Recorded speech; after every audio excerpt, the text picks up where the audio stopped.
When I say the word sales, what comes up? Do you think about a sleazy used car salesman, or do you think about a passionate way of helping someone, persuading them to your vision, right? So whatever you think of sales, we're gonna kind of change that perspective today. I used to suck at sales. I used to have such a fear of asking people for money, and it wasn't until I did a lot of research and I became a more proficient salesman, and that led me to really have a level of mastery in the art of sales, right? I'm not saying I'm the best in the world, but I'm pretty damn good. And I really looked at it completely differently, as opposed to being like, I'm gonna take money out of this person's wallet and put it in mine. It's more about, I'm gonna change their life. So I'm gonna show them that the pain of where they are is much more expensive than them investing in me to take them to the promised land, okay? So simple as that, but it's all a mindset shift. I'm gonna go over 4 powerful questions that you can add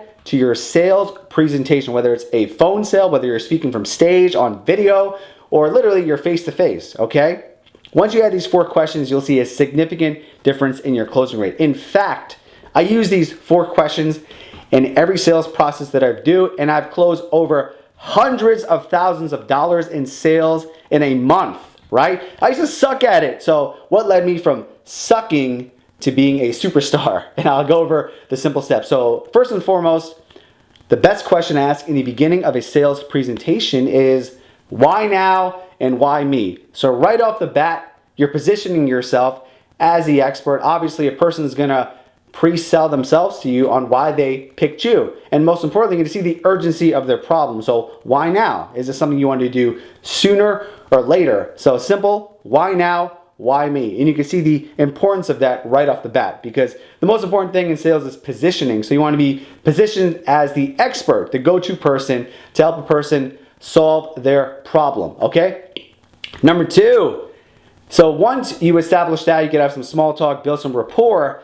Then we're going to go into the Dan Sullivan question. Now, Dan Sullivan is a mentor of mine, and he posed this powerful question that people love to answer. I never get off a sales presentation without this question being answered. So you say, if we were to meet 1 year from now, what type of progress or results would you like to make that would make you happy, right?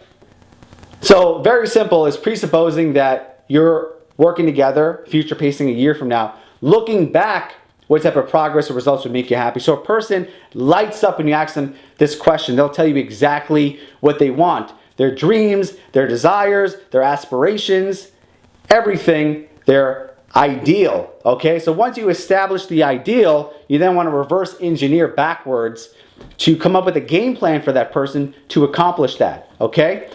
A follow-up question that I ask to help create that strategy and a game plan that's specific for them, I say, okay, since this is your ideal, you want to accomplish this a year from now in detail. So since you know yourself better than anyone else, what do you feel is necessary in order for make that a reality, okay?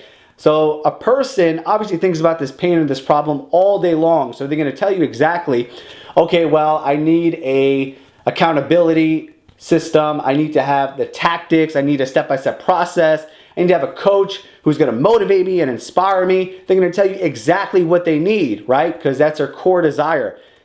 And you say it in a way, since you know yourself better than anyone else, saying that, listen, I can't answer this for you. You tell me, because you think about this, it keeps you up at night. When you're staring at the ceiling, you're like, shit, I need to do this to get out of the pain that I'm in, okay? So you're going to get an actual strategy from them. The last part is taking their strategy and then writing a prescription. So you're the authority expert, right? They're coming to you.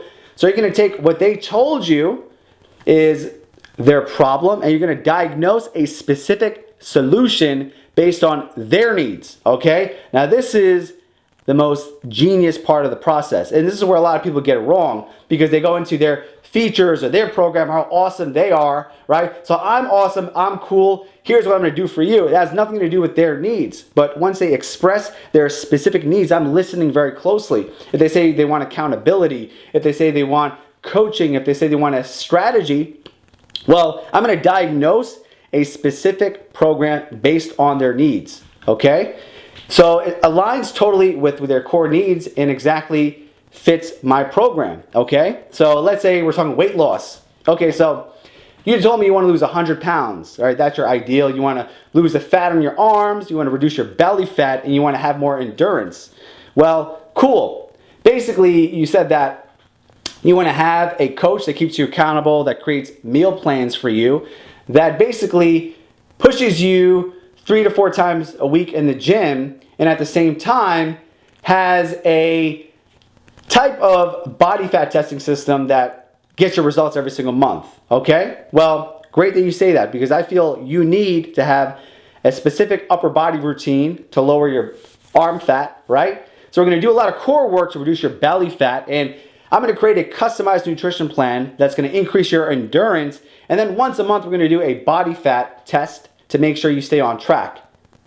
Is that cool? Right? So right then and there, you're telling them exactly about your program that fits their specific needs, right? So it's like prescribing magic prescription, okay? And right then and there, a person has no way in hell that they could refuse this, right? Because one, you've positioned yourself. Why now? Why me? You did the Dan Sullivan question. 1 year from now, what are your optimal results?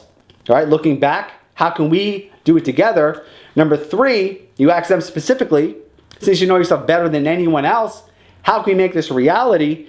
And the last one, and most important one, you're basically coming up with a specific strategy for them, okay? And once you map out that strategy that's diagnosed for their core needs, you say, well, let's make this happen. All right, let's put this into action. Let's make this a reality, right? And if they have any objections, you just repeat exactly what they told you. Well, you told me you need this. You told me you need to lose 100 pounds. You told me that you're upset, right? Because while you're doing this, you're going to trigger a person's pain as well. Because obviously they have not been able to do it themselves. So there's frustration and a lot of fears come up, right? So you make them realize like, okay, since you're in this hell, now we get you to heaven. So the cost of staying where you are is much more expensive than investing in me to get you to where you need to be. So simple as that. Try that framework on for size, and soon you'll be closing a ton more sales, but also doing it in a very ethical and inspiring way, because nothing feels better than helping someone accomplish their goals. So if you want to learn more, listen, I got tips like this galore at my website, onlinesupercoach.com, or listen to my podcast by the same name, and I got your back.